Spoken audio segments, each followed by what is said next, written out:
Tous les progrès techniques importants ont provoqué des changements de mentalité et de comportement. La voiture, le téléphone, et lorsque les façons de se conduire changent, le savoir-vivre change aussi et doit s'adapter.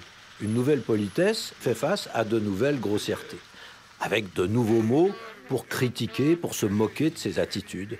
Alors, est-ce qu'aujourd'hui on parle souvent de ceux qui vous télésnobent?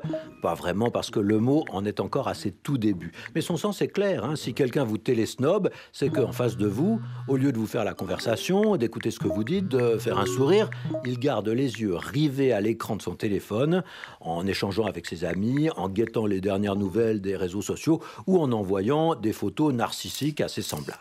Comme on le dit tout aussi familièrement, il ne vous calcule pas. Le mot télésnobé exprime-t-il tout cela très clairement? Le préfixe télé n'est pas utilisé dans son premier sens, il n'exprime pas la distance, comme par exemple dans télétravail. On travaille loin du bureau de son chef.